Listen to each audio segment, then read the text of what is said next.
Understanding fire, the Fire Tetrahedron Explained. Imagine trying to light a campfire or a candle. It's not just about the flame. Fire needs for things to start and keep burning. If you take away any one of these, the fire goes out. That's what the Fire Tetrahedron explains. It's a simple model that helps us understand how fires happen and how to stop them. First, there is heat. Heat is what makes the fuel hot enough to catch fire. It can come from sparks, flames, friction, or electrical sources. If you cool down the fire, like pouring water on it, you lower the heat below the ignition point. That's why water is a common fire extinguisher for many fires. Next is fuel. Fuel is anything that can burn.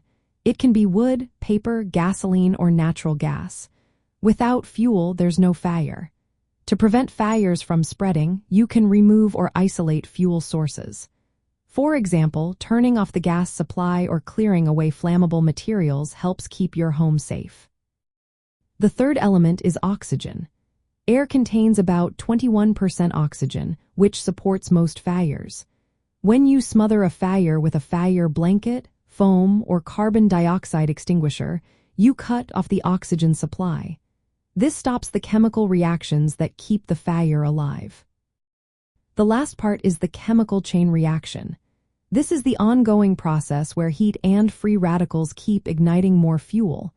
If you interrupt this chain, the fire stops. Certain fire extinguishers, like dry chemical powders or halon, work by breaking this chain reaction. Knowing these for parts helps us use fire extinguishers correctly. For example, water cools the heat, foam or blankets block oxygen, and chemical agents disrupt the chain reaction. Sometimes, removing fuel is the best option, like turning off a gas line or clearing flammable debris. Understanding the fire tetrahedron also guides us in fire prevention. If you know how fires start, you can take steps to stop them early. For instance, keeping electrical wiring in good shape prevents sparks, and storing flammable liquids safely reduces fuel risks. Remember, using the right fire extinguisher depends on the fire type. Water can be dangerous on electrical or oil fires because it spreads the fuel or causes shocks. Using a foam or carbon dioxide extinguisher is safer in those cases. In the end, the fire tetrahedron is a simple but powerful way to see how fires work.